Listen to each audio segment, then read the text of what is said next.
My dad has wanted a mini excavator for longer than I have been alive. But if you know anything about dads, then you know that he would probably die before he ever bought one for himself. So I did what any responsible adult son would do. I bought him one at the Ritchie Brothers auction and I sent him the invoice. Well, who knows? We'll see. We got off to a bit of a bumpy start with this thing. Well, other than the key switch being froze up, the switch in here, that not work. This is froze, one of these cables here, and the old swing bearing's leaking. Happy days. And after some repairs, just to let him even test it out, I realized that it kinda needed a lot more repairs. That's not bad. He's played nice so far, but I know that I'm on the hook to get this thing right. Otherwise, you guys might see the side of my dad that usually stays off camera. Well, the story, the first chapter, didn't start out looking too good, but I have to admit you redeemed yourself. My name's Tyler, you guys are watching Diesel, and today we're going to dive into this Bobcat E50 to get it fixed up for Dad, or at least we'll see what kind of mess I got myself into.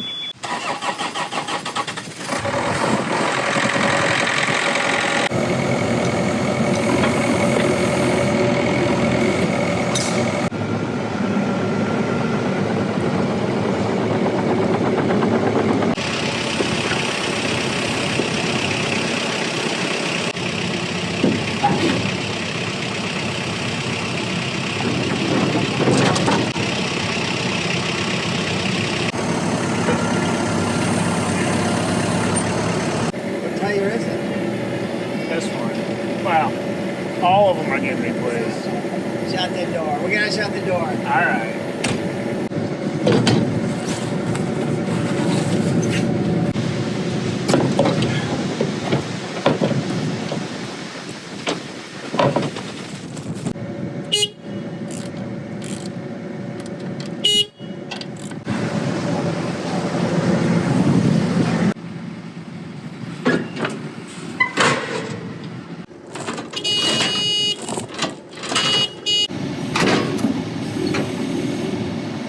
They're the same size tires, but this is a good road-rated one, and this is a mobile home one. Look at the difference between the two. I feel like an idiot for thinking I could run. I mean, I knew it was technically illegal, but I guess now I understand why it was technically illegal.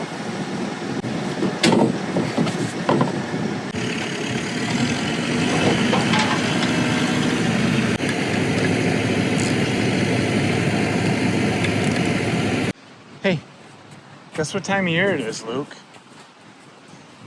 And what's our joke always? What? Whoa! Look at that. We find them when we're not looking. Oh, hold on. You gotta pick it gentle. Yeah, you gotta pick it Come, from the bottom. no, hold on. From the bottom. Come, no, hold on. Down here. Grab there. it down here. Here. Okay. Hold on. Okay, pick it. Yeah. Wow. No, you gotta leave that there.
And I put that mark there, so I'm only compressing my truck springs about an inch. But then if you look, and I'm definitely on the trailer, but I feel like I'm forward a little far. I might back up just 6 inches or so. Well, it's heavy. That's how I have to say, but still have 6 tires, so that's good news. Hi, Dada. Bye. Hi.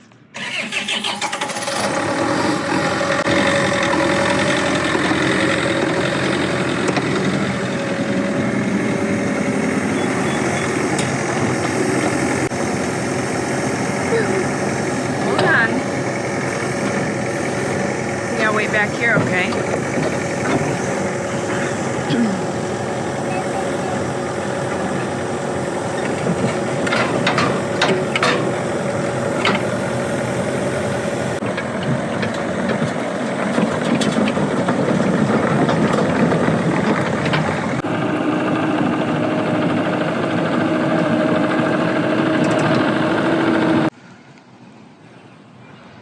Man, it's gonna be close. I think it'll fit in the garage. If it doesn't, then it's gonna be Tyler's Bobcat versus the City Part 2. Someone's happy we brought it home. He doesn't care if it fits in the garage. Good news is it's parked where we can see if it leaks overnight. I don't see any leaks. The swivels must be good.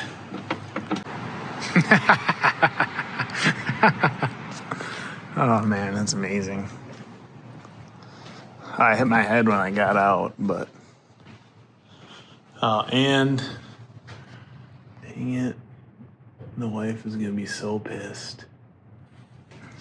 All right.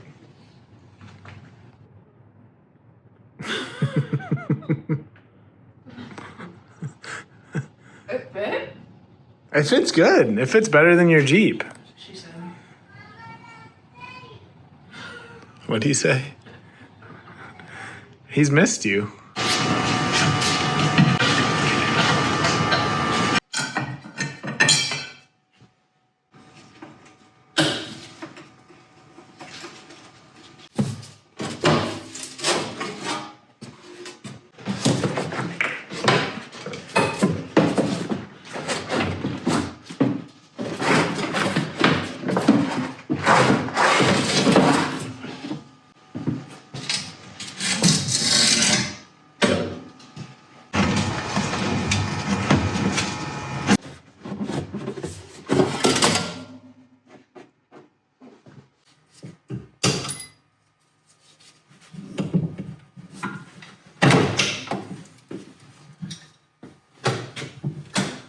Now it's heavy.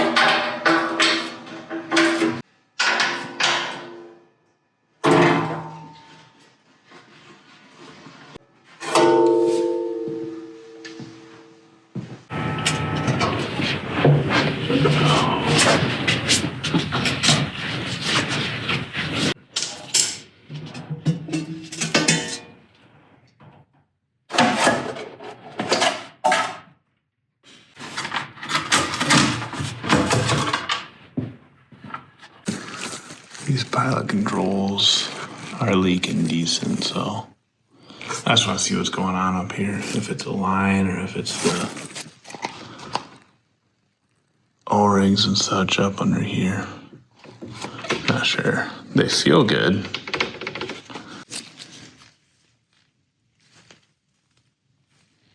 If you guys watched the first video, the control wouldn't lock down and it was just missing the roller right here. So I bought that. That was a big point of contention. I found it. It must have just fallen down. I kind of figured it wasn't that way when they loaded it on the trailer. Must have just rattled loose on the drive up from Florida and fell down.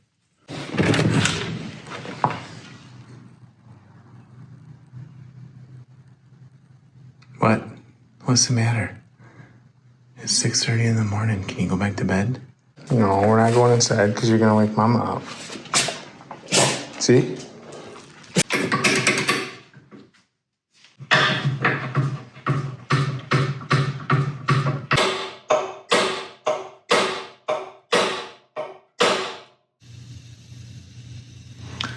I love torches.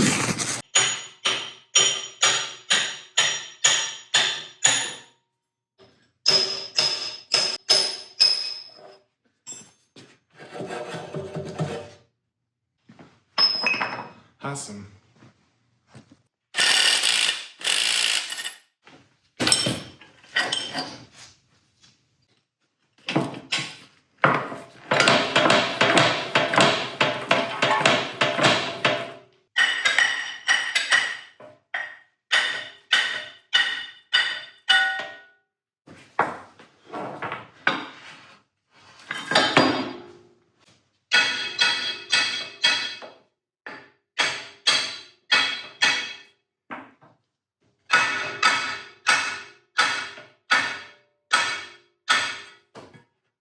These pins aren't that worn, but they're definitely worn.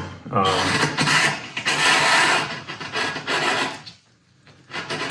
mean, it's pretty tight though, you know? This is my pin, I think for the thumb. And that's pretty loose too. So I think we should bush this, and maybe that cylinder too, because I think we're gonna take that cylinder off and rebuild it. How does that sound for a plan?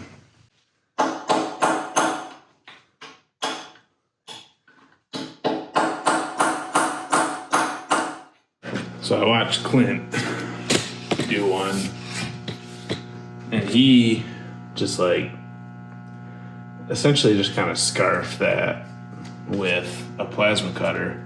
He didn't go like all the way through the bushing or into the arm, and then after that it kind of released the tension. I was laughing with my dad about that. He said, well, you better be on your best behavior if you're gonna do that. So what I don't want to do is I don't want to torch into the arm, number one. Number two, I don't have a plasma cutter. I would have to use the big torch. Should be difficult. So I'm gonna try and weld a slug in here. Maybe the weld will cool it, but then that'll also give me something good to drive on from behind. But I kind of have a feeling, you know, when everyone else does something some way, and you're like, oh, I'm the smartest guy in the room, I'm gonna come up with this new way to do it. 1% of the time that works. The other 99% of the time, you're not the smartest guy in the room, and I don't think I'm the smartest guy in the room, so.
Looks good.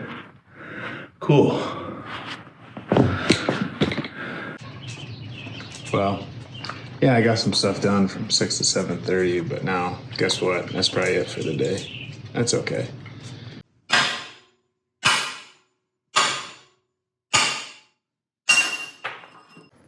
I welded 2 slugs in it this time to try and get it on both sides. Came out way easier.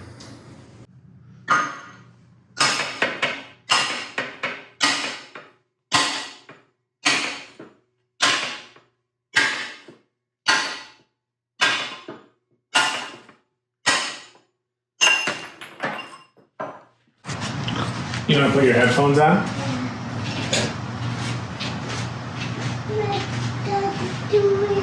It's happening.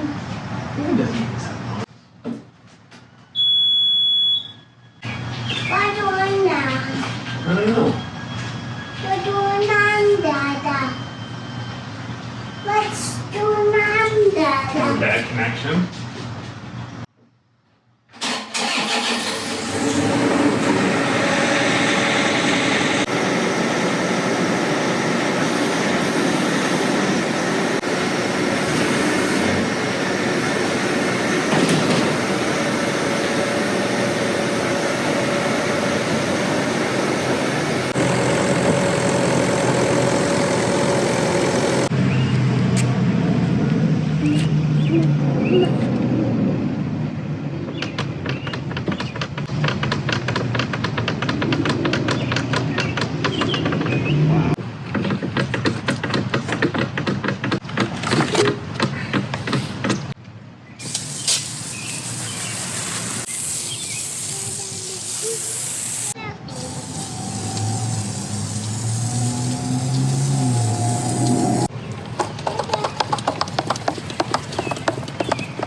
Hey, no.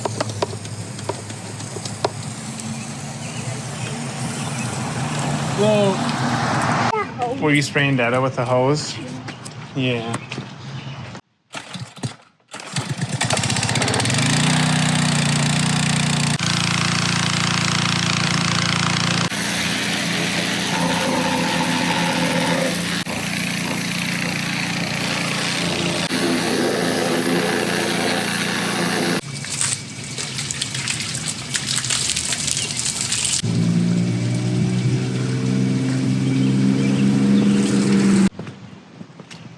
I tried the John from Farmcraft method.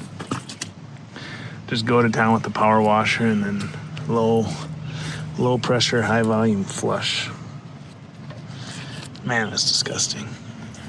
I had an unexpected life event, so it's been baking in the sun for 4 days, which it's 95 out today, so it could be a good thing. Maybe it dried out.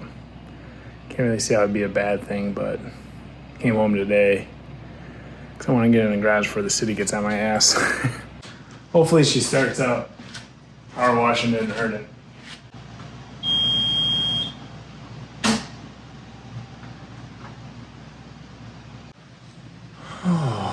My wife's in the hospital.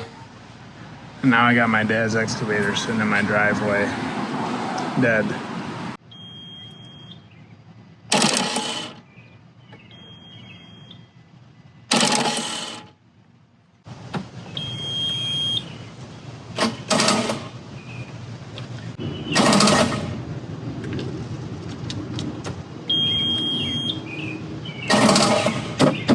What was happening here was every time I would turn the key on, it would just rapid fire the starter solenoid without even trying to turn it to start.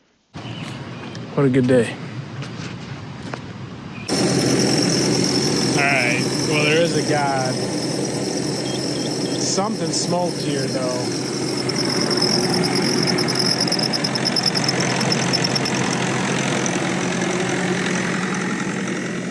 I don't know what it is. But I'll tell you what, it's been a weekend. I need to get this thing in the garage. I know. I'm not even gonna tell my dad. Because I know he'd just be shaking his head at me, but also he would feel horrible.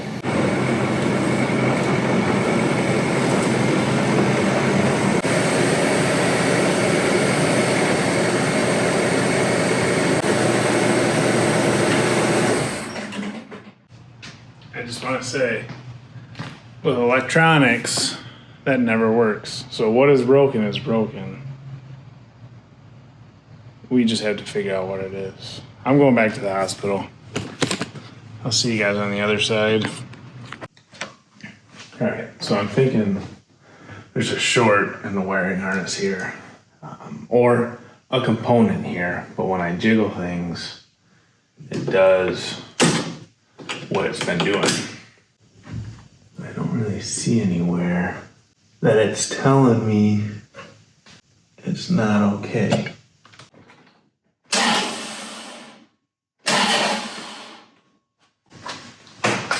No, it's not gonna cooperate for me at all, is it?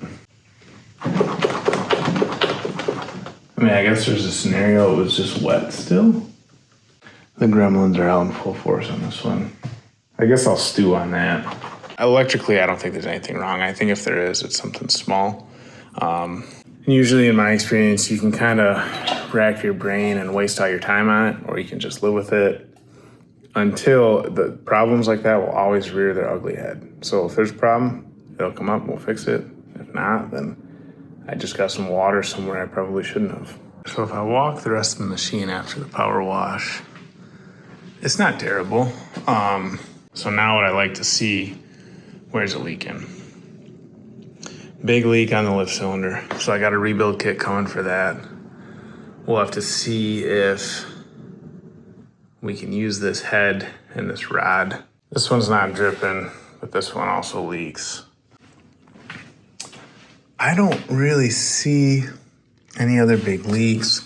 It could be a little moist down there, but maybe I didn't power wash. Everything else around here looks good. Engine looks fine, but one thing, it's loose in there. So if you look back, that little stabilizer link right there, the side on the engine and the right side there, just loose. So we might have to fix that. There was one big leak down here. So that suction right there is kind of crummy. So I tightened that hose clamp up. It could be that, or it could be the O-ring and stuff on the mate to the pump. So we'll see, but that'll start dripping again. Now that I got it clean, we'll be able to tell exactly where. I need to do the fuel pickup unit. That is bad. In here, seems dry. These two cylinders are okay, probably just because they get no use. And down below, sometimes it looks like it leaks a little bit, and sometimes it doesn't. I think there's gonna be a fair amount of work on this. So let's get the end rebushed there, and then we can kind of see what we want to do from that.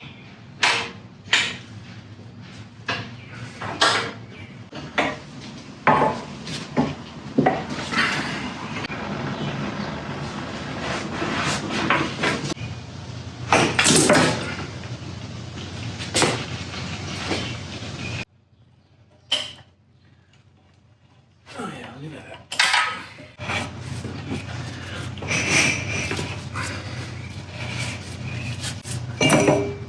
Wow. All the oil is gone. Most of the oil is gone.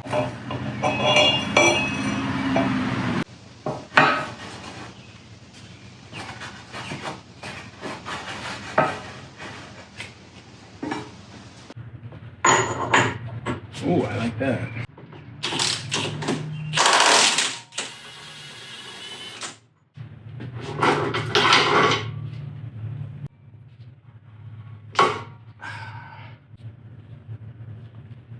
Yep.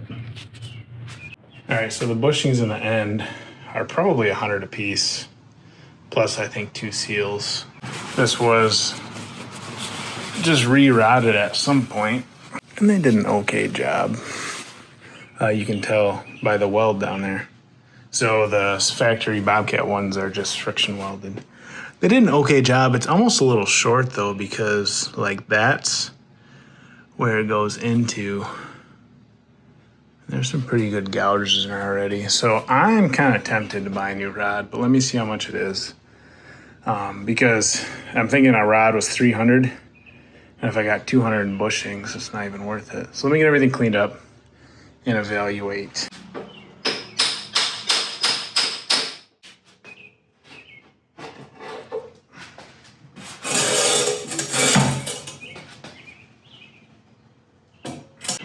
I don't know why this pin is messed up. I don't get it. It's not really worn though.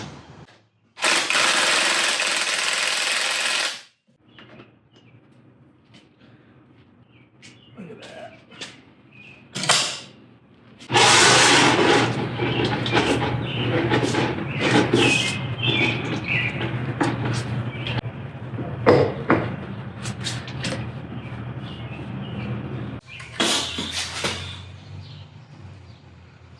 Oh baby.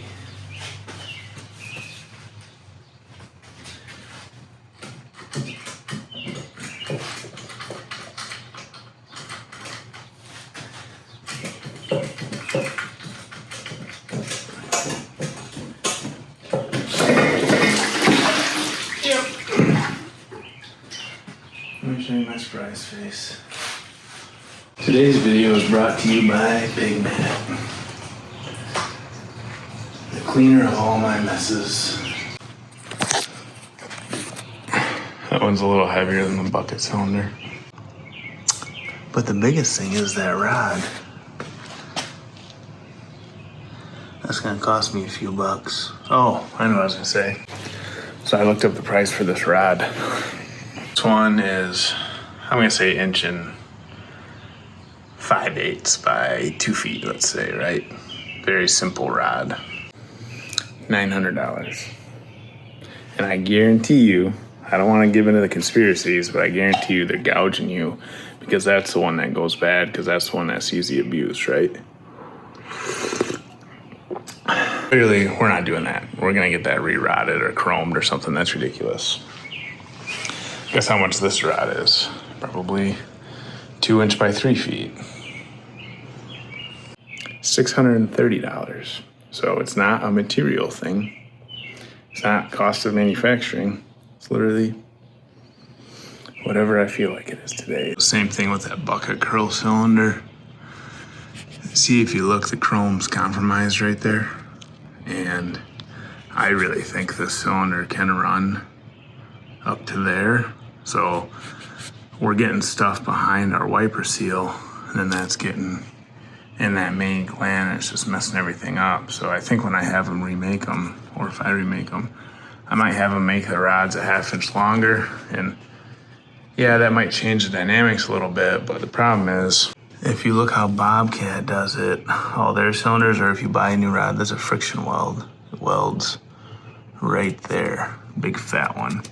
So they can really control it a lot better than we can with a MIG weld, you know? So I'm sure a good shop can do it right, but I think that's why that one went out prematurely, and I also think that's why the bucket cylinder went out prematurely too.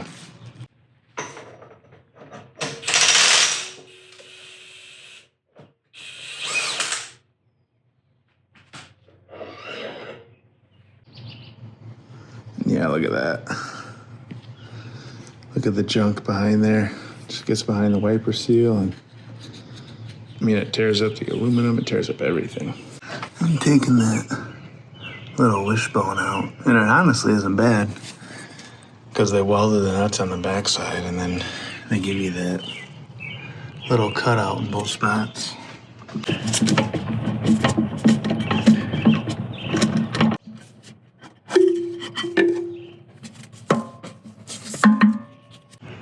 Problem is, it looks fine. What the heck?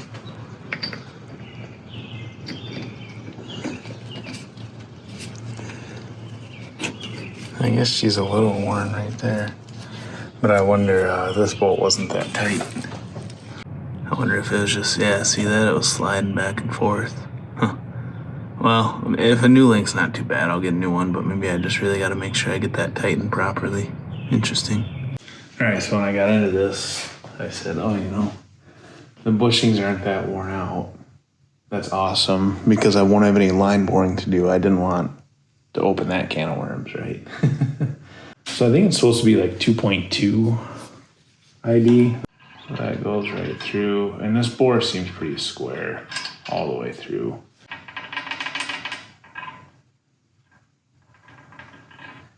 The outside of the bore is worn, so I don't know how that happened.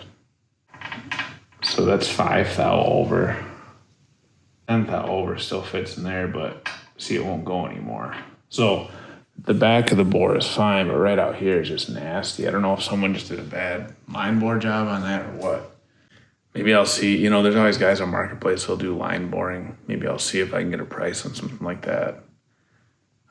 The nice thing is this arm is so small, I could take this off and put this in the truck and just take it. There's a ton of machine shops in the Detroit area, you know, that do big stuff like this. I could just take it to someone like that maybe and see what they would do. But I gotta think on that, so more to come.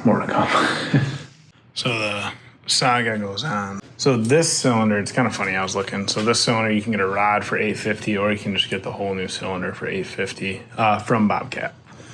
Okay, so we're not gonna get a rod. So the cylinder at $850 is tempting because the rebuild kit's maybe $80. And then obviously we have the rod and the other parts we have to deal with. Trying to go through and just figure out what the best course of action is. It's hard to draw the line in the sand with stuff like this. So the bore in this one, obviously if the bore was messed up, that would make me change the way I feel. But the bore in this one looks awesome, honestly. So that's one good thing. They did knock that fitting off, but I think that'll be okay. And if I have to weld a new one on, I can. I found a local shop that can do the rods for me. He said maybe $250 a piece or something. So we're at, let's say $350 with seals. So $500 cheaper than a new. So the other thing would be, okay, if like the piston or this head gland were messed up, then maybe we would do it. So obviously with this, there's some wear for sure, but I think it's okay. You know, I don't know. I don't see a reason in which this wouldn't suffice. And the same with this piston. This piston looks fine. So I think we're gonna do that. So this cylinder, let's say we're gonna be 350 in, 325. So then the big guy, the lift cylinder was like 12 or 1300. So it's a little more expensive, obviously, but this one's also in worse shape. So probably 300 to rod that one. So we're maybe at $1,000. The seal kit on this one is 150. And this, again, it's got one really deep scratch in it there. You know, but I've probably ran worse. I could get a new nut, but it's like $350. Then this, the same thing. It looks okay. I don't know if those wear bands come in the kit or not, but. So this one we'd be, you know, $450 in out of $1,500. And if you look at this bore again,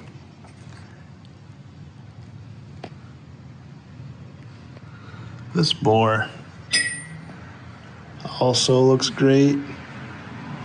To be honest with you, I mean, I guess I haven't put many miles on any of the cylinders I've ran, but I've ran worse, I think. So the labor is something. So let's say I'm out, you know, $700 in parts.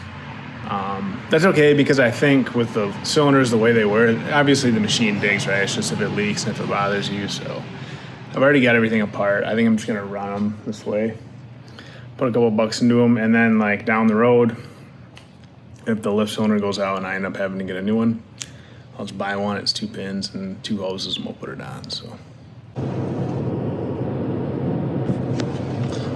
I think we came to the right place. All right, so this is funny. I figured real quick, I'll look at this. So when I took it out and I measured the ohms, it was like 250 to 30. 250 at the bottom, 30 at the top, which from what I could find seems plausible, right? Connection looks okay, so I plugged it in. And I looked and my fuel gauge works perfectly, right? So if you take it down to the bottom, fuel gauge drops. But then when I put it in, that all goes away. So I'm sitting here, well, I'm bonking my head on that, but I'm sitting here thinking, man, What's up? The float's not floating. That's what it is. See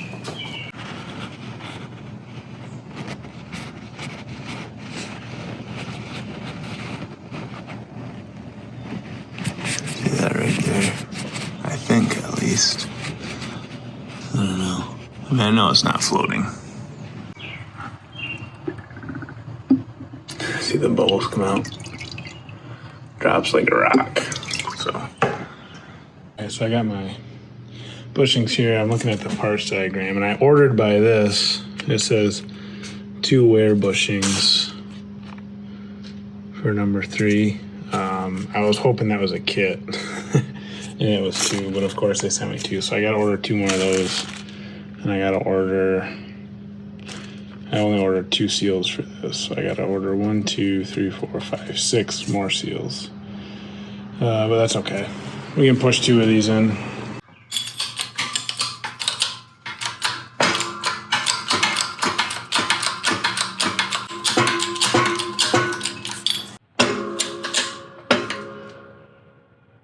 What do you guys think?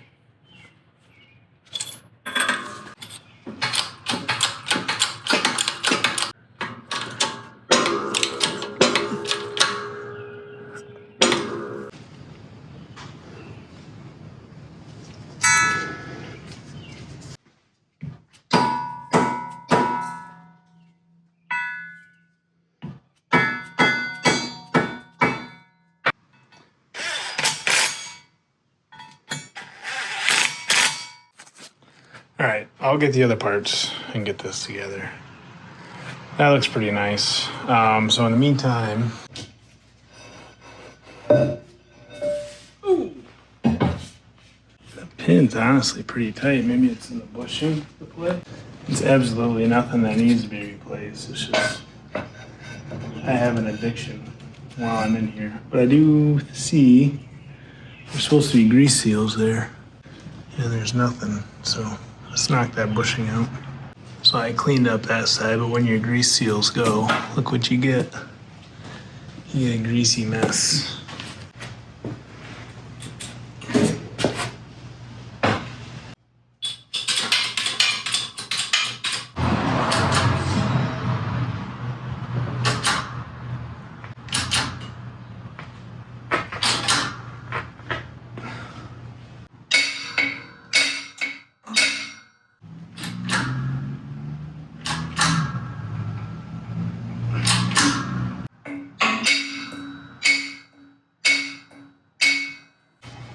Alright, I guess before we go full nuclear, we should try it the other way.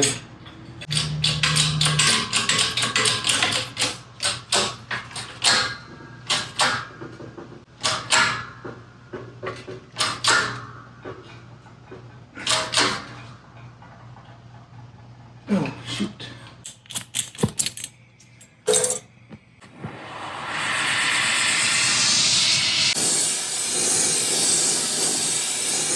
Wow, that stupid thing will not go.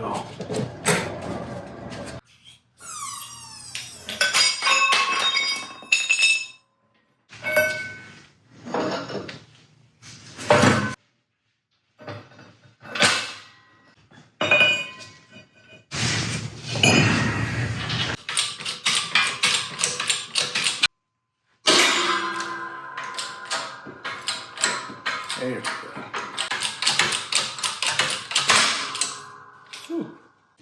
All right, I got this one all cleaned up. Just looking. Look at these fittings. So I think I'm gonna have to cut that. You can't replace that. It looks like you can, but you can't. So I'm gonna have to cut that off and weld some new ones on. And on this one,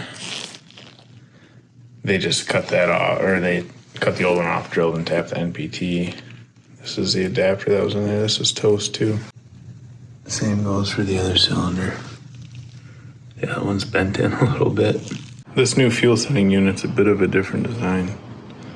It's got a neutral color float instead of a black. And it floats. Nice. I like problems like that to fix. Those are nice.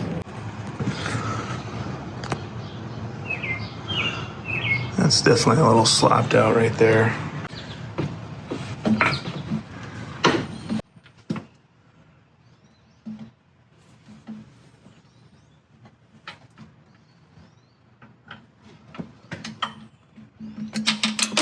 Yep. Come on.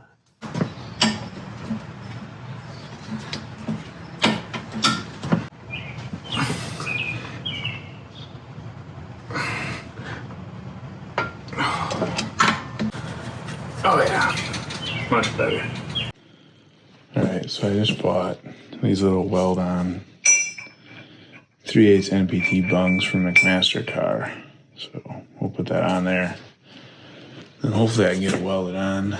I was checking in here just to make sure we have a nice chamfer, and you see that heat distortion in there because they already welded one on there. So I'll try and keep the heat out of it. It's gonna be tough.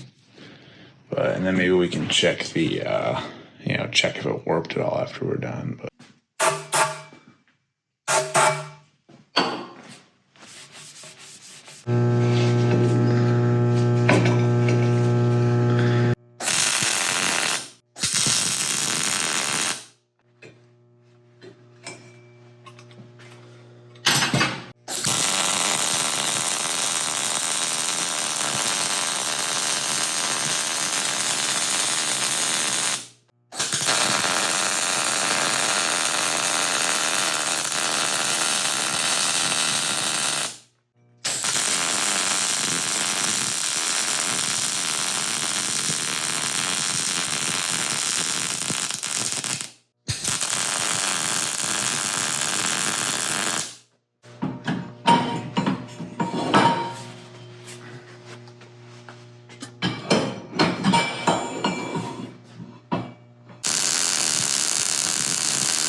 well,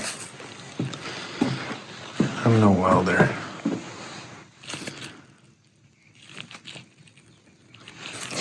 And honestly, welding tight fittings pushes my comfort level a little bit, but I hope it don't leak. And honestly, it looks like I put less heat in it than the big ugly weld before.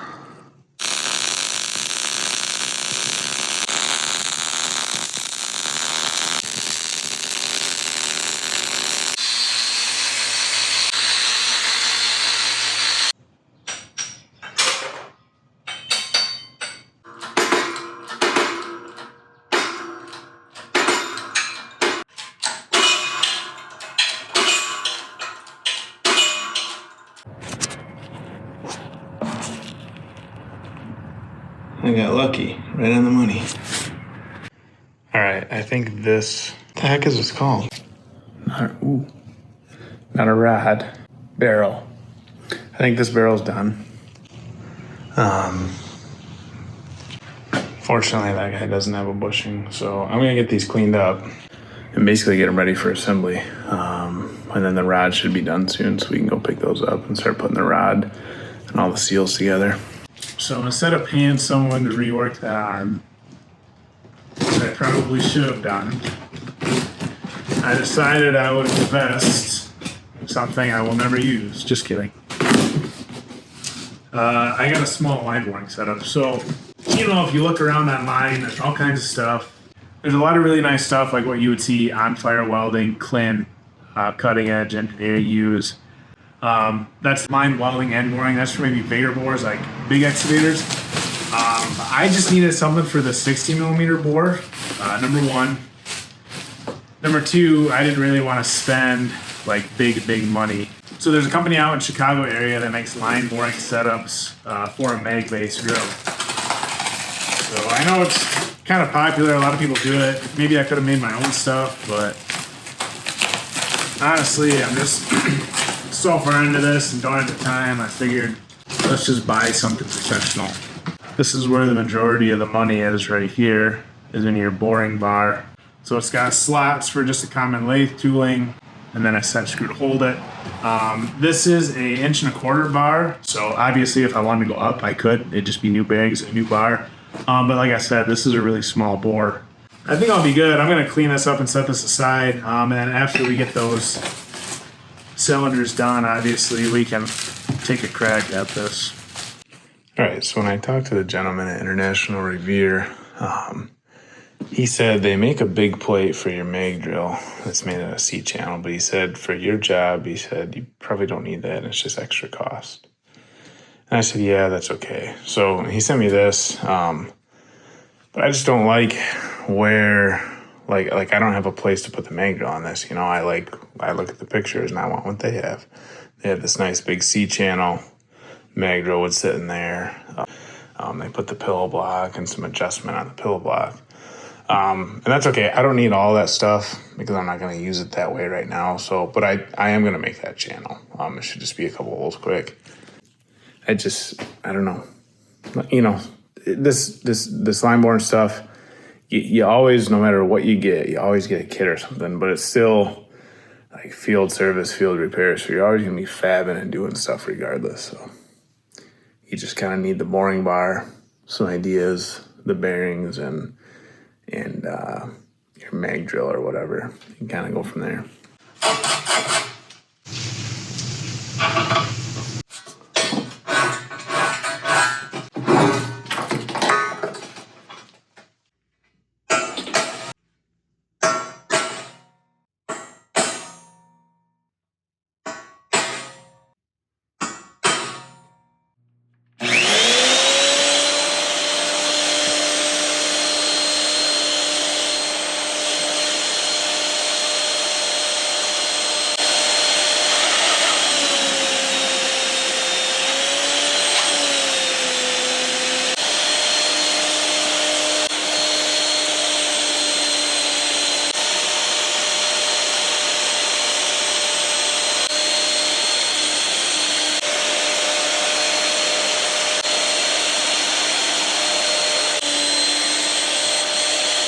All right, so this is the setup right here. So we'll take the arm off the excavator, we'll lay it so our hole's vertical. Then we'll probably put some plate on there or whatever. We'll weld this to the plate. So this will be stationary on the excavator arm. Then we'll put probably this bearing support on the backside some way or another. And then our bar will float through there. And we'll throw our mag drill on top.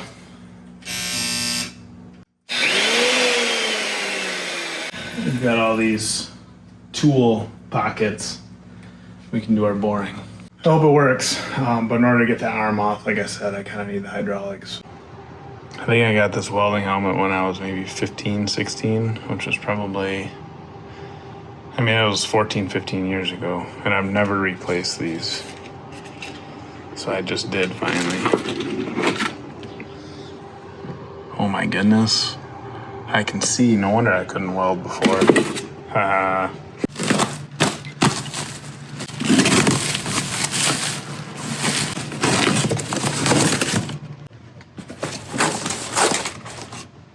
Alright, so Bobcat has the patented exchange system, they call it. Anyway, they're pretty proud of it. So I'm not sure, that had a tag, a wallowed out tag coupler that someone just ended up welding the bucket on. And people don't really love that much. The tag couplers, they just say that they're always loose. So I wanted to put the exchange back on it, just a manual. It costs some extra money to get a hydraulic, and I don't think it's necessary. So the manual quick change coupler from Bobcat, literally what you're looking at here, no pins, I don't think, is like $2,100 or something. So I found this company, Manca, I think it is, M-A-N-C-A. They make these things up. Looking at it now, it's pretty simple. This was like $1,000, maybe $1,200, so it was $1,000. It's essentially half the price. And it came with some pins and stuff at half the price of the Bobcat one. So I figured it'd be worth a shot. Oh, jeez. Well, I think it'll fit nice. I have those shims that go in there. So that's good. So that is the way it'll look. The excavator arm will go between that. But I'm gonna be honest with you guys. I don't want to pile on someone. I think it's a small American company. I actually reached out to them and said, hey, would you be interested in working with me? I'll throw you a good plug on the video. And they kind of just ignored me. No, I'm glad they did. That right there, that kind of shit is embarrassing. If you're gonna put your name on that and charge people money for that. And then I'm not even to the good part yet. I mean, I don't know what they're doing there. But then look at this.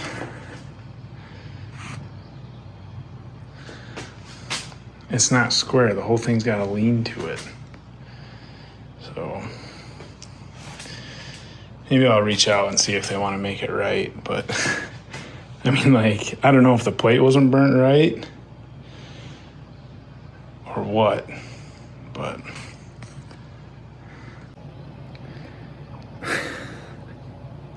and the funny part is, it's like, yeah, look at how bent that thing is, man. That's amazing. The funny part is, it's not like they use inferior materials because they cut costs or something. It's like, literally, they didn't put an extra 10 minutes into the damn thing, is why their quality sucks. So who knows? Maybe it'll work perfectly, but amazing. All right, so in a not so rare plot twist, I've made a slight modification to the line boring jig, and I hope everything's gonna work out. So before, if you guys know anything about these are actually, I wanna say like gimbal, they're on an egg shape in here, or a circle. So these kind of they don't self-align, but they have the ability to align. So if your mounting surface and your shaft aren't perfectly perpendicular, this bearing, although it's hard to move, can gimbal around in there. So the issue was, and I laugh because the line boring company that I bought the stuff from was way ahead of me. They have a rigid bearing here. They don't allow it to do that. So the issue was, when I would put this shaft in there, if that was not aligned to where this axis was perfectly perpendicular with the mag drill, it doesn't really matter anything else. Then as the shaft went up and the mag drill went up, that distance could change, right? So if that distance could change, then it would bind. So I kind of floated it in the first time I got it to work. Then I was thinking about it and I was like, well, if I go to set that up, I just didn't want that to happen, right? So a simple solution is just put 2 bearings on there, bolted down. And then, you know, like this way, the way they did it is great and it's cheap. And I wish I could have, or maybe should have done that. I should have just bought the plate from them, is what I should have done. But this way, what you have to do is I left the bearings loose and I floated it in, you know, with the mag drill loose, and it'll just kind of self-align. So then once I did that, I tightened it up. But now it moves very nice. And it's going to be rigid. Like when I go to set that up, because those 2 bearings are there and they're locked into position to one another, I'm not going to be able to move that shaft and take it out of alignment, which I think, I'm not certain, but you know, I was just laying in bed, I was thinking about it. I think that's what I want. If you did it the other way, what could happen is when you go to put that on and you tack that on your workpiece with the cones in there and everything, I just felt like it was, you know, liable to maybe move, and then I wasn't going to have any way to get that back perpendicular, because when I went to weld that on, that might have given in that bearing, you know. So I think this is the way I want to go. I wanted to wait until I had the cylinders back from the hydraulics shop so I could put them on the machine and manipulate the boom to put the boom on the workbench. But the hydraulics shop was dragging their feet, their welder quit. I had to move on with the project. But more on the hydraulics shop welder quitting later.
All right.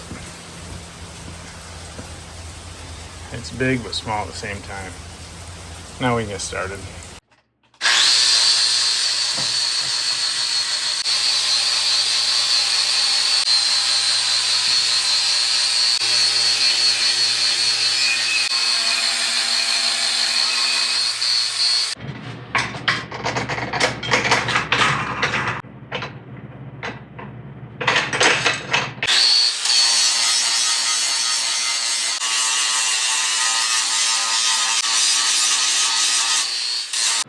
All right, so if you watch a pro line bore, what they do is they set up their line boring machine.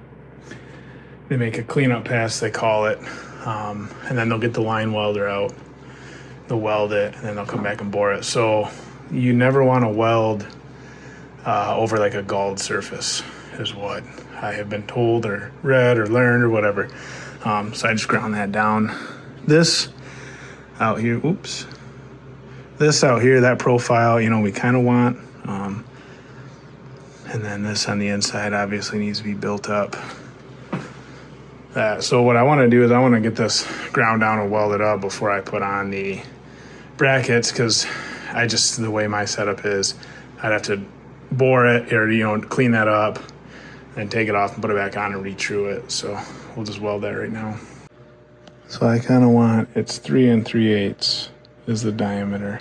So kind of from there to there, there to there. So I think I'll do one pass around the inside and then one pass around the outside. And we might have to go up too high, and then, you know, we'll have to come back.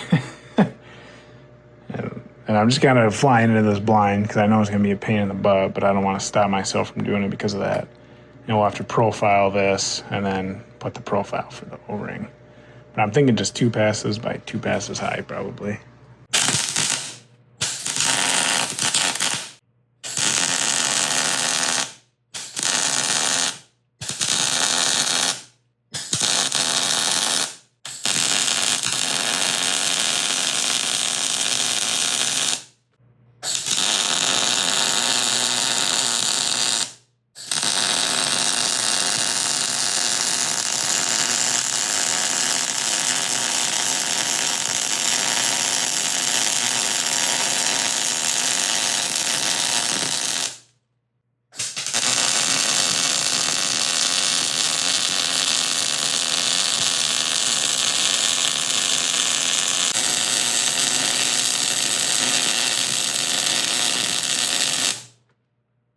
In order to get our height, it's supposed to be the same width as this. So if I just look, see, that's how much that sucker was worn. I gotta go one more pass.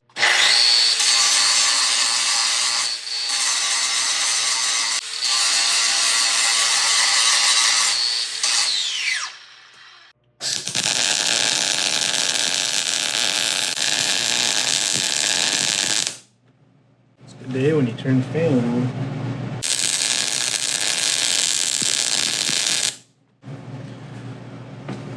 Oh yeah, that was a big fat one. All right, I'm gonna flip it over and weld the other side. And then we'll get our C channel on for the brackets.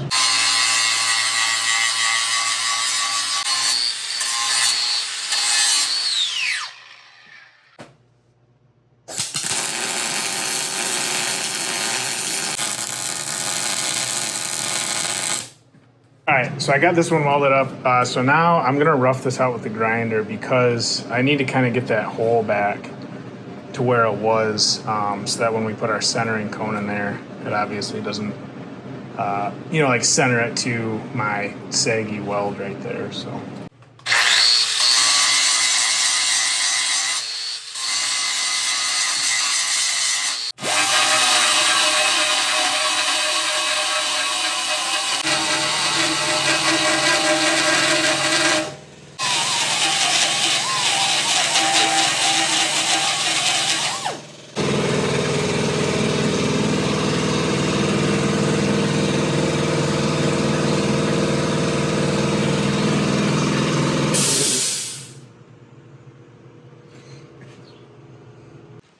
All right, so I was thinking, I don't really think I'm gonna be able to get a dial indicator in this hole to indicate it what I want. Like I want with just the aspect ratio of the shaft to the hole size.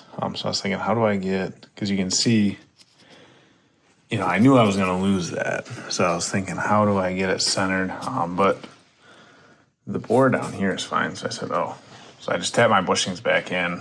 They're not in there that tight. I'll be able to get them out, no problem. But now, I have a nice true spot for that centering cone. And that's honestly probably as good as I'll get. And I am okay with that. I think that's fine.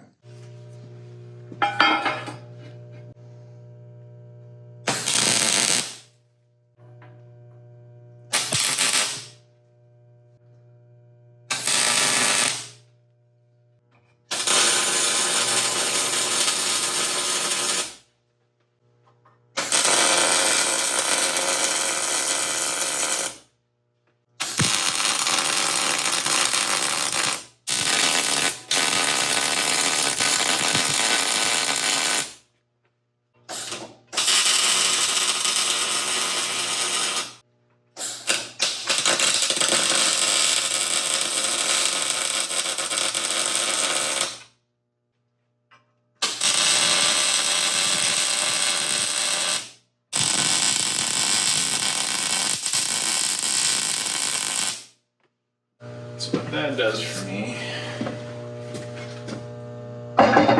just give me a nice landing pad for these bowl holes. The boom was so small. If you were doing something bigger, you'd probably just weld this right to the boom, but I just didn't really have that. So now we can put our rod through and get our centering cones on. Man, I just did the transmission on the truck. You guys will see that. Rebuilt it, that is. Bought a good used one that was trashed. Rebuilt that one. Threw that in. This is the old S42. And I don't know. I think I need to pull bearing racers or something. So I went and bought the premium Harbor Freight slide hammer kit. Man, that thing, I get more use out of that thing for $100. Great buy. Awesome. All right.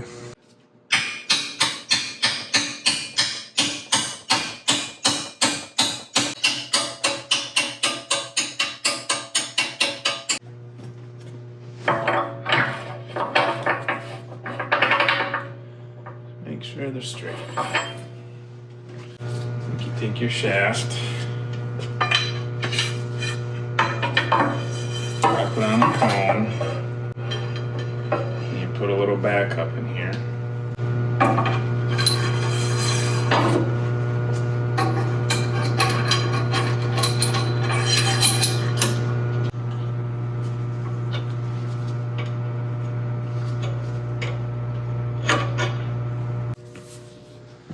So you guys are watching it live. I have no idea what I'm doing, but what I think now is I think that shaft should be true in the original hole of the bushings.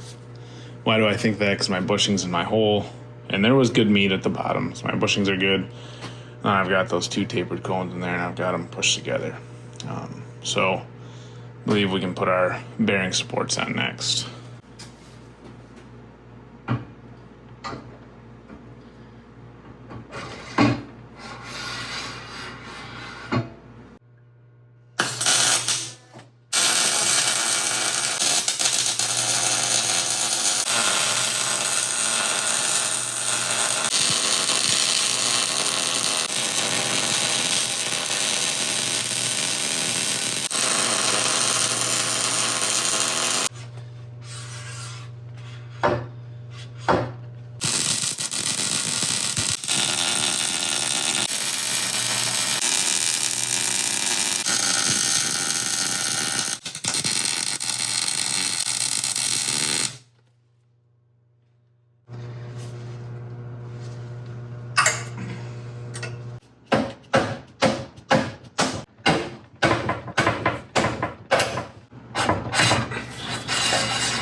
I gotta get this cone out and I gotta get the bushings out. I'll be back.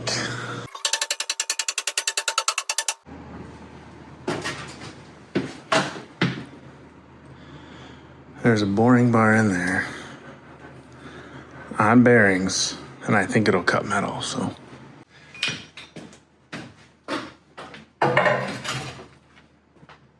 Holy cow.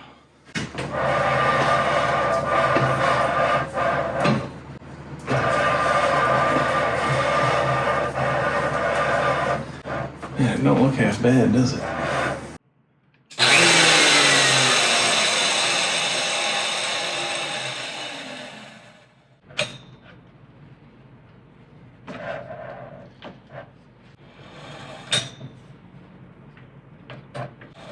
But that might be a nice first cut right there. So I do have, I believe the old bushing was 55 OD, and I got 60 OD, so I gotta take like an 1/8 inch off a side.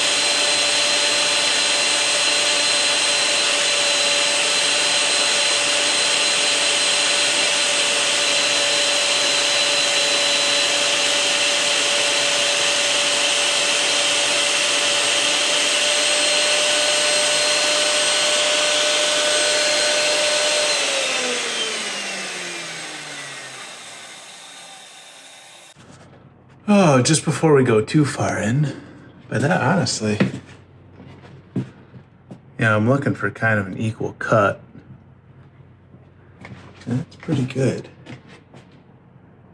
You know, I mean, I might be a couple thou off, but I think she might work.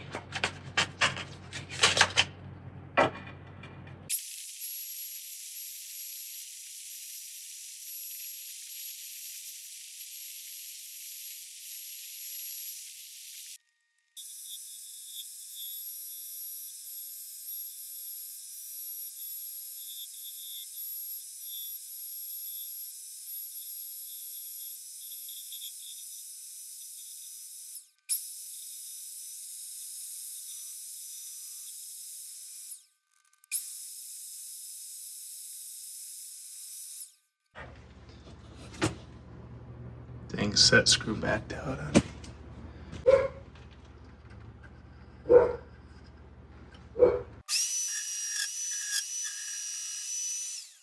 Alright, went about as expected. The only snafu was that set screw hanging out, hitting my bottom bearing. The bore looks pretty good. A little choppy down there when I blew through, so now we gotta measure it. Ooh. Okay, so this is my new bushing. This is oversized, like I said. It's 60 millimeter OD. The Bobcat bushings are 55. So I got 2,365. And I think I want like a 5 to 7 thou press fit. So let's target 2,358. Why do I think that? I don't know. I might hate myself for that. So from International Reviewer, I talked to the main guy there, Angel, I think, or Angel. And he kind of gave me some measurement stuff. You know, you don't need it. I don't know if I would do it again. But he sold me a pair of calipers with this in there. It's kind of handy. I have a nice ID mic set, but I will never be able to get it in there. But I think this should be good. And this is why I'm going to go with a fat press fit too. Because if I err on it, I'm screwed if I go over, right? But if I go under, I'll be okay. So what do we want? We want 2,358. So we'll get that in there. All right, so I'm at like 189. I'm at like 19 right now, let's say. So I gotta go that much still. So I want to go to 2,3. What do I want to go to? I forgot already. I want to go to 2,358. And right now we are at 2,263. So we need to go 96 thousandths is what we need to go, right? Yeah, I would say precisely. So then you say, well, that's easy, right? To go 98 thousandths. Well, it can be, I think. So zero this out, and then I am guessing, yeah, so each one is 1/1000th of an inch. So like,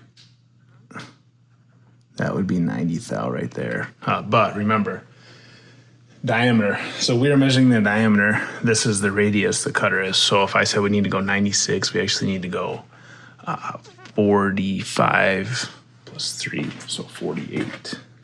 Up to 48. Whoops. 47.5 right there. All right. How confident am I in this?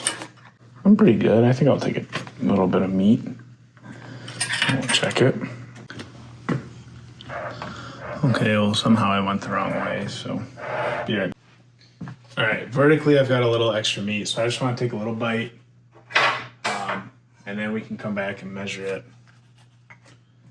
Just make sure we're in the ballpark.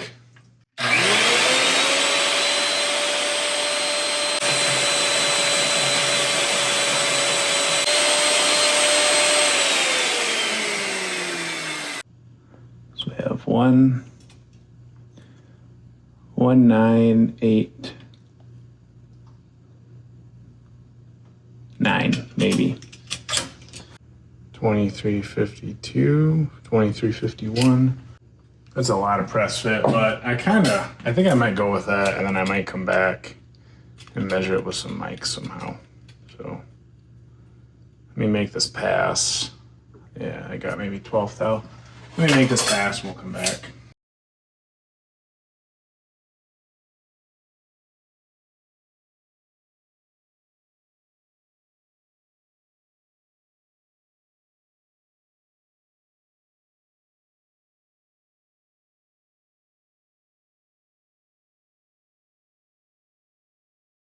All right, so I also got these little guys, which is exactly, I forgot I got these. This is exactly what I need.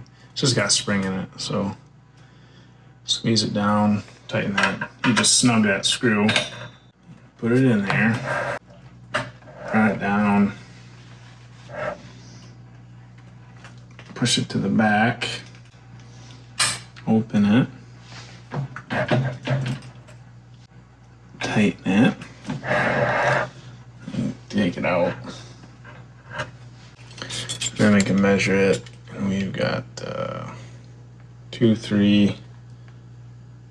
I think 2352 is what we've got.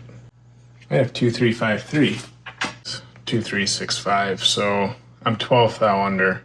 So I'll take another 8 thou off.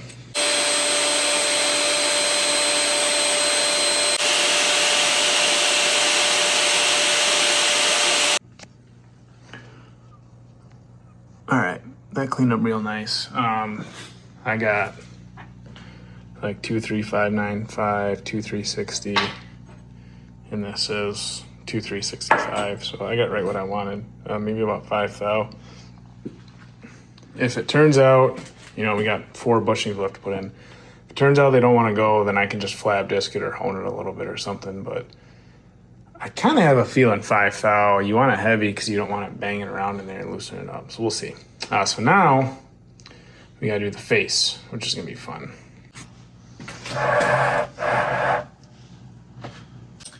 So the first thing I think we got to do is just get it cleaned up.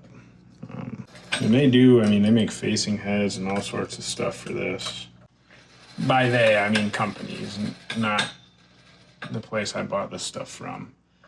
But I don't know if that's really gonna work for this job, just because everything's so small. So what I wanna do, I wanna see if I can get it cleaned up, and I'm probably gonna have to take a couple cuts, we'll see. And once I get it cleaned up, we can try and measure where we're at.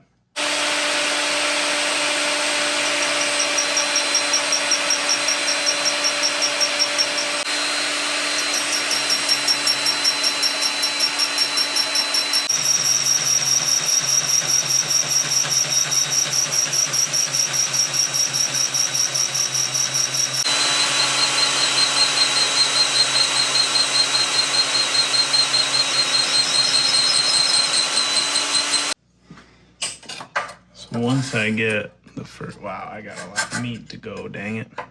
Once I get the first one done, And then I can set my overall width, but for now, I think I'm just gonna roll. Kind of try and get it close, so.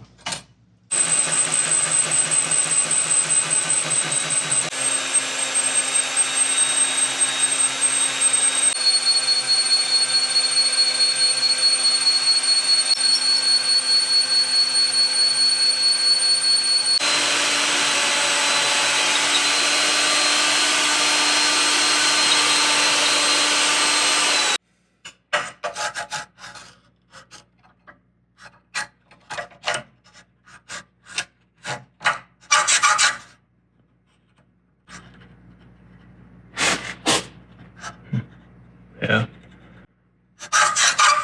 Maybe a 1/16 shy on that, but I can put a shim in there if I need to. That's a tricky one. I don't know what to say. I got a little step right there too, but I'll dress that up. Yeah, darn. I guess I'll have to get a little shim. But kind of went a lot better. Like I said, I'm learning as I go here. I didn't really know if that was going to cut that way, so I'm happy. All right, and then like I said too, we can do the backside. I can actually just measure the overall height, and we can kind of target it that way. All right, it's the next day, so I've had time to marinate. I'm bummed about missing that height, but in my head, I didn't have a good plan for how to do that. So I was thinking the last 12 hours or so. What I should have done was had like a protrusion sled gauge like you use when you measure counterbores on a diesel, but I don't have one this long. So maybe I'll make one up. That would have allowed me to come over here and put a dial indicator on top of that surface there. And then I could have measured how far up I was. And then my plan was just to bring the quill down, set it on there. And then I could just put I could put a split collar on here, put a dial on it, move it up if I was, say, 30 thou shy, right? And then come down. So definitely think there's opportunity for this. And I think that's what we'll be able to do on the bottom one. We'll be able to chase it a little better. So let's do that bottom face quick, and then we'll work on our O-ring stuff.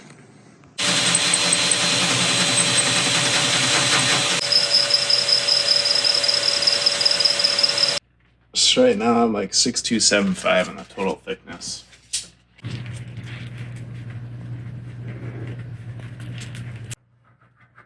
I'm gonna say I'm 35 thou shy. This isn't critical at all. So that's 6.256. So really I need to go 6 thousandths plus like 38 thousandths, 35 thou. So I need to go like 45 thou off this side, which seems about right with my eyeball on a straight edge. I think we can put our tool up here.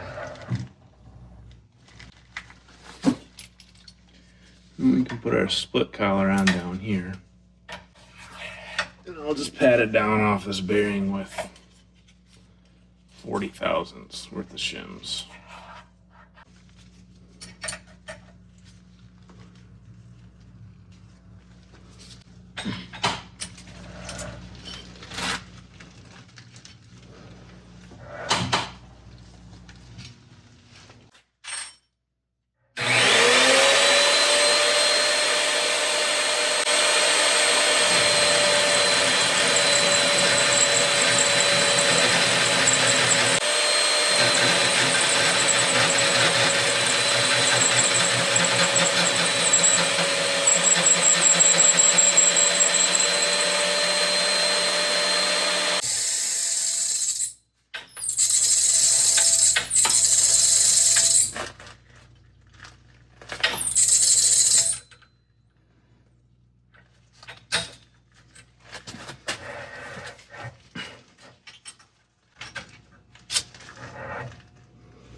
said went really well. Yeah. It's still showing me I'm quite fat.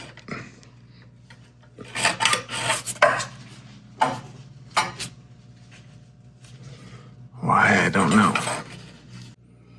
And my overall is right where I want to be.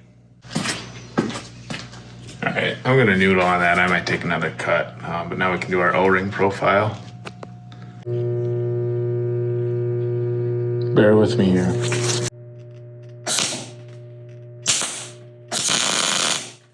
Are you kidding me?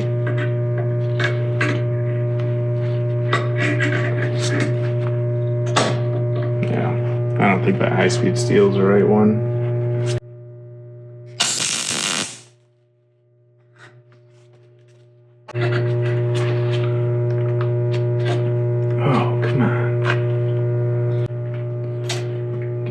Stick, everything's so hard.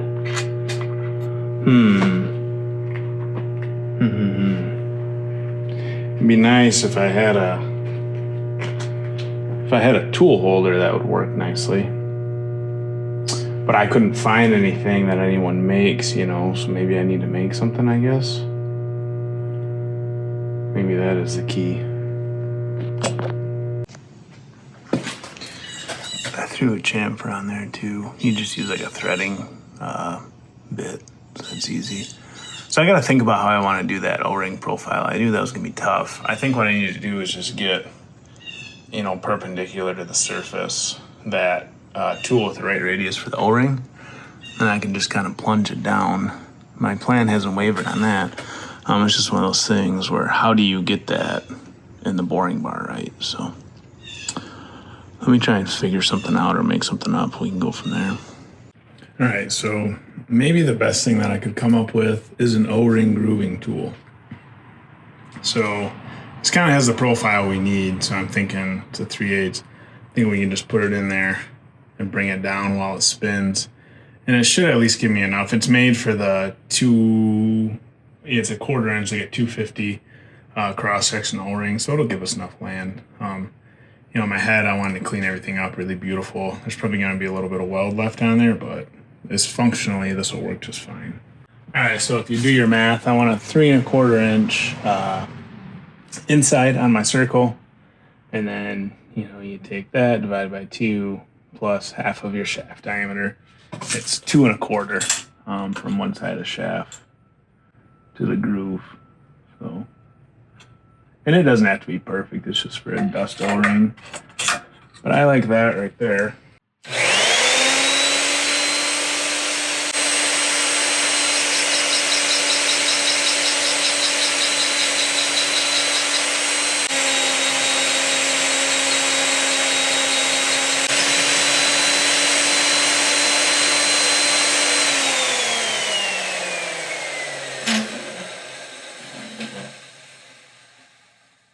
Good news is that might be the most beautiful thing I've ever seen. Unfortunately, I was really cutting it close on my weld in a couple spots, but I mean, that is a beautiful freaking O-ring groove, if you ask me. A beautiful face O-ring groove. I gotta move it out and clean up the rest, but wow, that is really cool. I think that I successfully line board an excavator stick. That's what I would say. Amazing. Yeah, man. I wish I could take this face and just bring it out down to the original face. I wish I could do that, but I don't know if I'm going to be able to. All right, so I'm happy, but I'm not happy. So originally, you know, if you look at the face, it kind of started in that corner and it tapered out to this corner right here. This is the face. And when I welded it up, you know, I should have just taken the diameter of this whole thing and went up.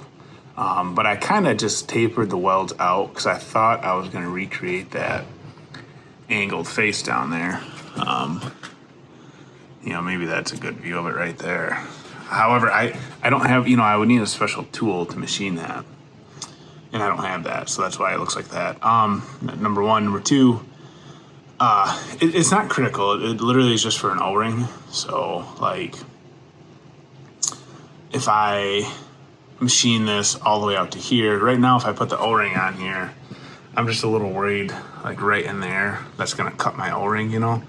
So if I just had brought that weld out all the way to here and had like a nice, you know, that's probably 3/8 wide land for my O-ring, it would have went on there, it would have been perfect. So that's what I gotta do. I gotta put probably just one more small bead of weld around the outside of that. I'm not even gonna try and touch the inside. I'm just gonna put a bead of weld around the outside, and then we'll come back and machine that. Unfortunately, I gotta take the bar out to do that because I don't want to get weld spatter on my bar, but it shouldn't be too bad.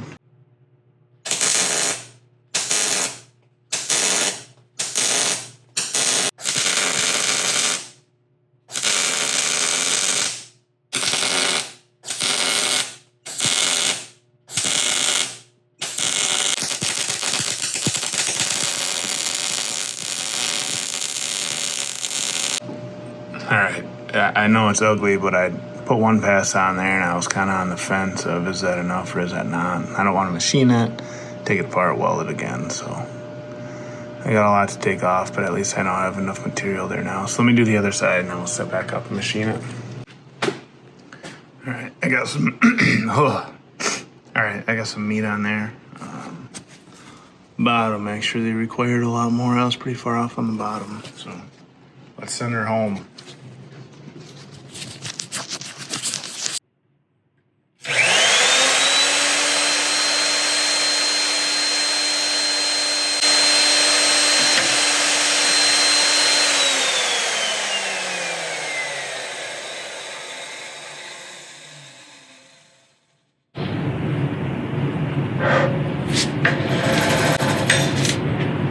Guess we're done till tomorrow.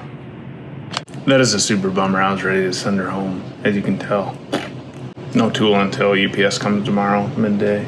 So it's 6 in the morning.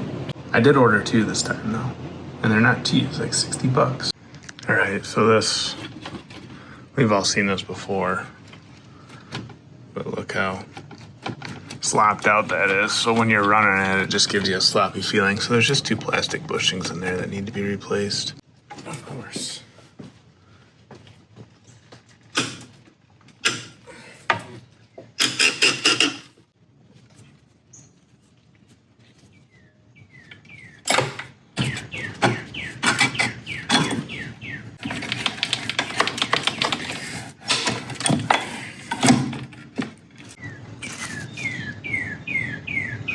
Right there, and there are plastic bushings.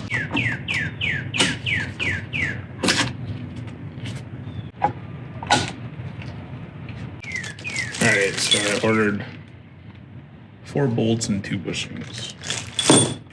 Instead of 2 bolts and 4 bushings. I'm not sure if I messed that up, which I probably did. They generally don't. But that's a bummer. It's not really better. I don't know why. It's crazy. Oh well. It's gotta just be that hole. Alright, let me round up the rest of the parts and I'll get that back together, but I think our tool's gonna be in first.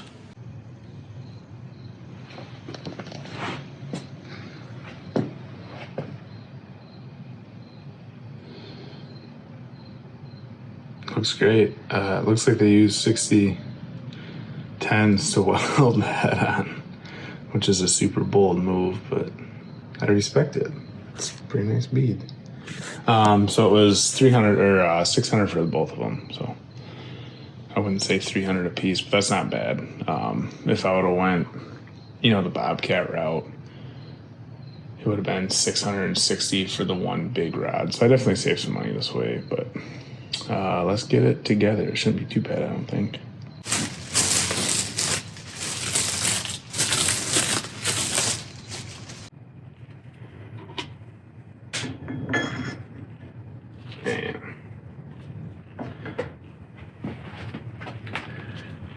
Kind of slopped out that end. We maybe should have done a little bit of reclamation on the eye. I'm not sure, to be honest with you. I This Loctite might hold it, it might not. Thinking about it now, the other thing I've done.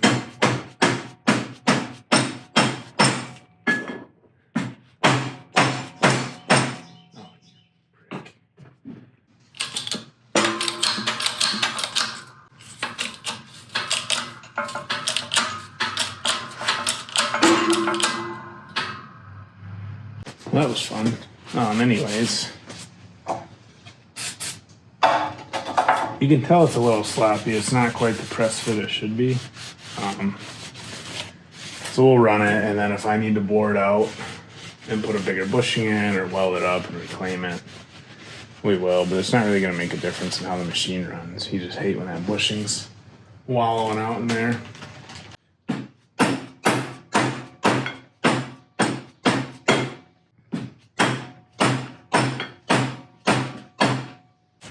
Got our seal kit.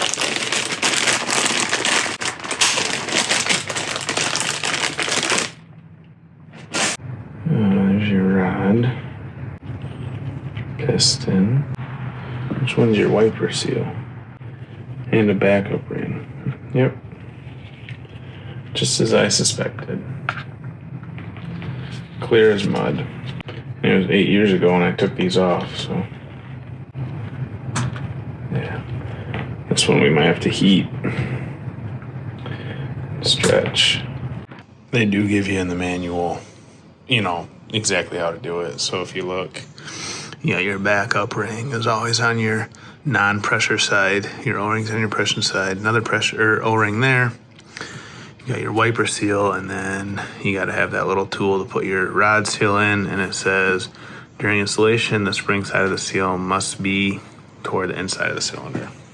We've done a couple of these though now, so the story's always the same. You could buy the Bobcat ones if you want, but I just got these off Amazon. Oops. They're a little trippy though.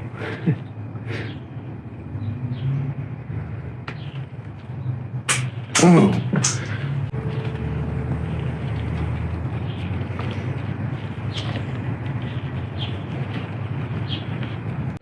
There we go. Kind of the wrong size tool.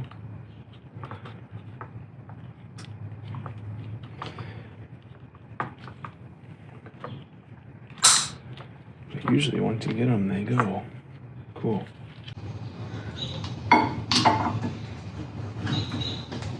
Oh. Wow. Oh, geez.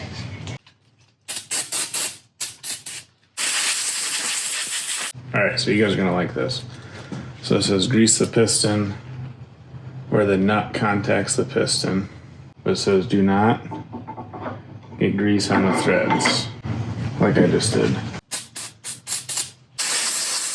Make sure that guy is nice and dry, those threads. And it says take a new nut with the Loctite applied and tighten it to 1,100 foot-pounds. All right, so this beast actually says it's 1,300 foot-pounds. That might be in loosening, though. I'm not sure what it is in tightening, so we'll run her down with this.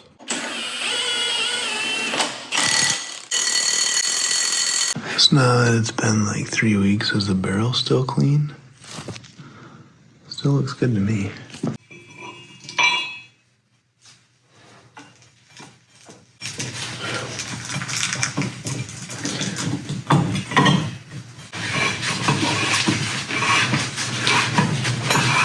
I looked in the manual. It didn't say to put any Loctite or anything on here. It said tighten it to 275 foot-pounds.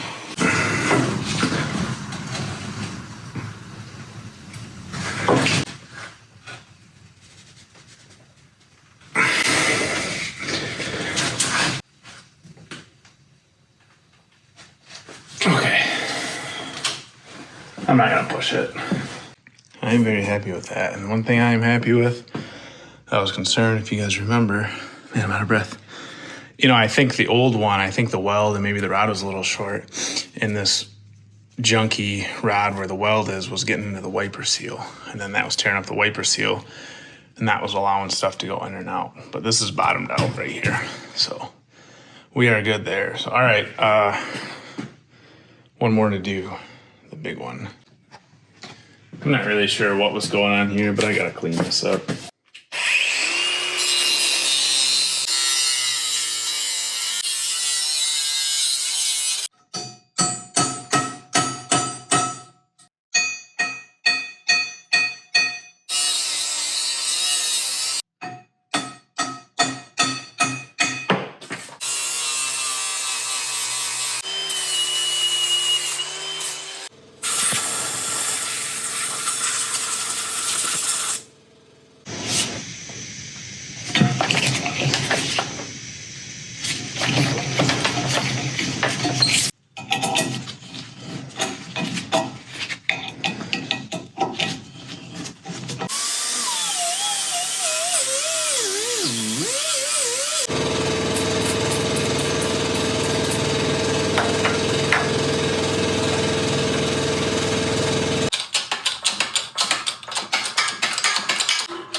Yeah,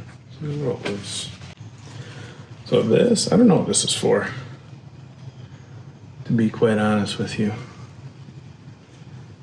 There's nowhere, you know, it could just be part of the kit for a different model number or something, I'm not sure. We'll check the manual quick and see what that says. So right here it says, I think that other seal must be for up here somewhere. There's two different kinds of glands there.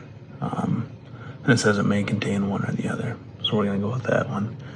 This nut is 1,500 foot-pounds. Yippee.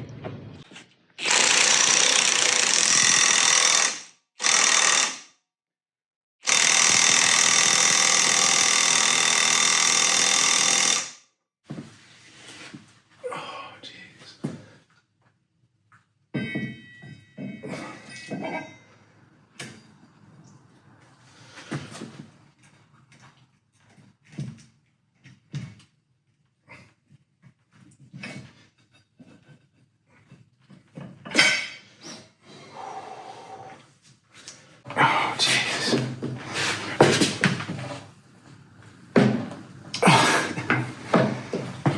Kind of funny because it stops.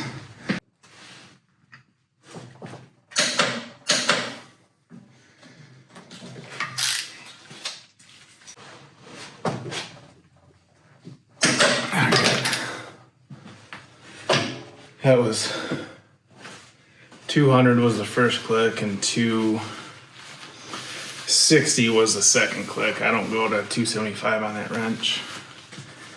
There's no discernible difference in the nut, so I think we're good.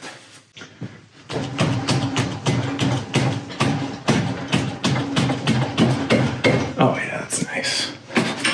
That is nice. We're not getting any of the crud into the wiper seal there, so cool. All right, let's set up and get some paint on these two. Then we'll be done with the cylinders. Overall, as I'm, winding down my project on this project with the line boring, freaking sweet. I think I'll be able to use this a lot.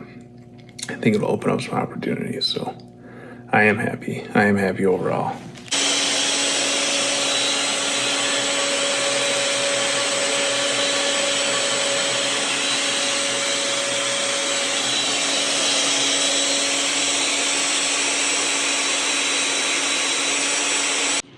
All right, so the stick's looking good. I got these all cleaned up. This board turned out good. I haven't, I'll inspect them when we go to put in the bushings. I think I'm maybe 5 undersized on this one, and then I might be 10 on this one, so we're probably gonna have to hone them out maybe a little bit, but I think we can do that. I'm not too worried. I really was paranoid about going oversized because if I went oversized, I don't know what my backup plan would be. I'd have to weld it up or something. So what I want to do is I want to creep up on that and give me a nice heavy press fit. So I'm happy there. This is pretty good, the face. Just the one thing is I wish I could have cut this down more and gotten out and put a chamfer on the outside, but I think it'll work. I mean, the O-ring fits on nice as long as it holds the O-ring. If I have to get a little spacer this diameter to give myself more room for the O-ring, I can. I think a lot of those are readily available, but in either way, that's just a simple piece. So there's one more thing I want to do to the stick. Just when you guys thought we couldn't possibly do any more, I went to the Bobcat dealer to get some paint. And I had kind of been kicking it around anyways. We wanted to add a thumb, right? And that's going to take your aux up. So you could just quick couple the thumb in, but then if you want to run something else, you got to unquick couple them and quick couple it in.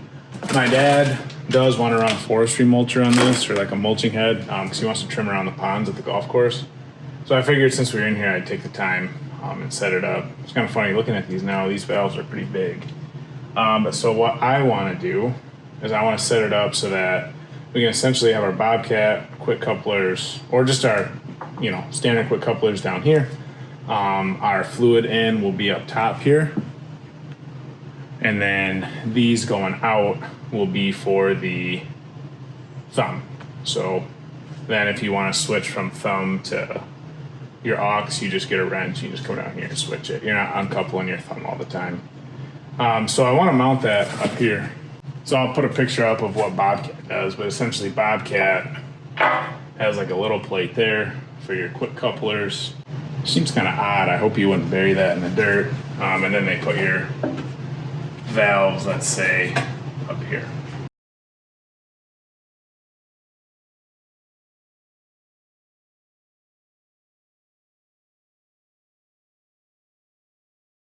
So then up here, this is where the original quick couplers mounted. So I just got some more bulkheads with the JIC on each side. So that hard line will bolt right into here, and then we'll get a soft line. We'll take the soft line down right into these, and then I'll get another soft line that goes from here to here.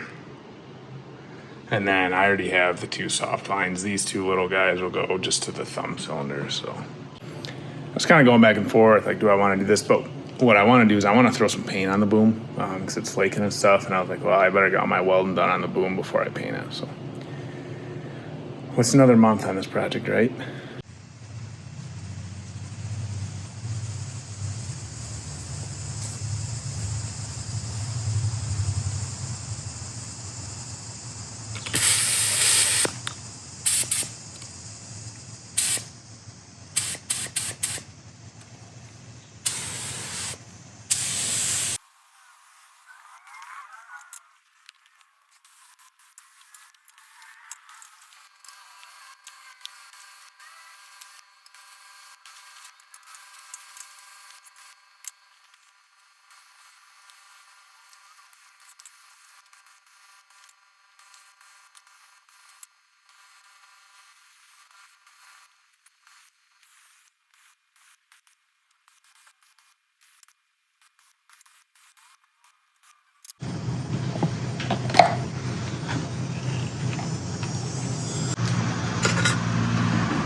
For all the crap Bobcat gets, I will say when you see a nicely painted Bobcat machine, I think they got the colors right. Alright, so a seemingly inconsequential thing. So it needed a belt, and I could not find a belt anywhere except for Bobcat.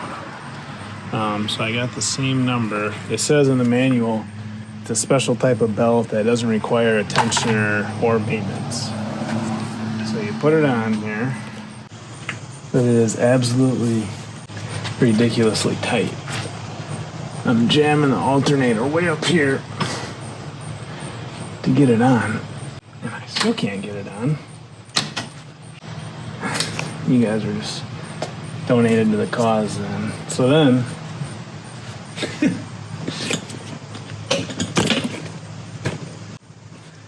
it says just pull it back until that makes, huh? All right, this is what the manual says to do. Ghetto hydraulic fitting spacer and all. Just kidding. Wowie, that is tight. Wow. Now, if that belt tightness doesn't just destroy all our bearings, I will be absolutely... I will say the old belt was very worn. Come on. Like, these grooves were a lot wider than the other ones, so we'll see.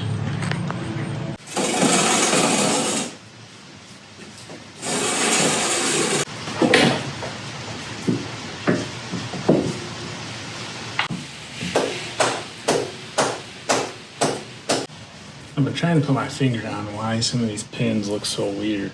And I think someone actually made some pins for this thing. Maybe out of proper stock, maybe not. And they just torched it. Or maybe there's like some bandsaw marks and then they never clean it up on the lathe. That is wild, my friends.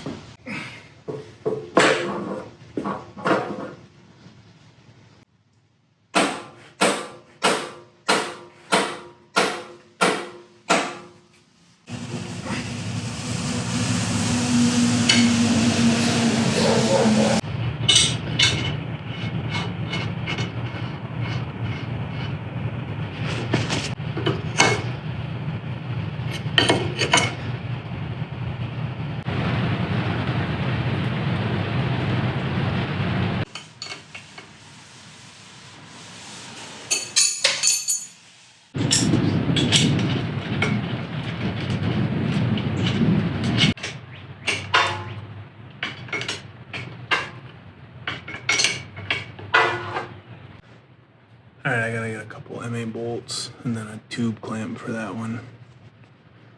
That looks good. I don't know if you guys remember how they had that rigged up there. And I gotta get a set screw. And I'm done. That looks good. The only thing is, I think the way they came stock probably is there was probably like a cylinder guard on there. And that makes a lot of sense on one of these, like on a bigger excavator. Your cylinders are mounted up there and they go down on the side. But this one, so like if you bring anything in, it hits the boom, not the cylinders. But this one, the cylinder's gonna take the brunt. So I don't know, I'll have to look up. I'm not gonna do that, you know, this round of repairs, but I'm sensitive to that, and I think that's why that gets beat to crap. And that rod gets beat up too, so. Finally got some good help around here. No, keep going, just back and forth until it's tight. Did you go to the hardware store with me? And get bolts? Wait. It's tape. It's what? It's that a big one. No, we gotta use the right size wrench for the bolt. See? You just keep going back and forth until it's tight. Keep going. Is it getting tight? It's tape. Keep going.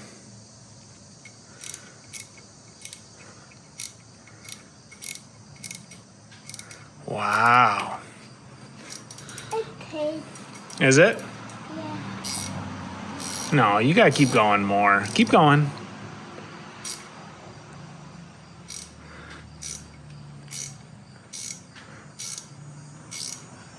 All right. Now it's tight. Okay, go.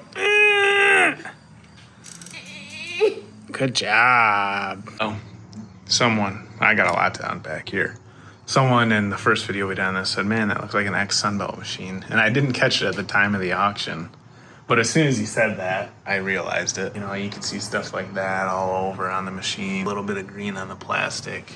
It's kind of funny. I don't know how much they pay Bobcat to do that. There's some more green there for you, but it's like the only manufacturer or the only company and all that I'm sure pays a premium to get green, of all colors, green on everything. Anyways, there's no mistake in that. So I am terrible at this part of the job, paint, because I always want to go way overboard and do body work, even if it's a poor attempt at it, but make it look like that, you know? I take everything off because if you don't, you know, you kind of get this stuff. There's a ridge there. You kind of get that, and then that shows through, and to me, it looks like garbage.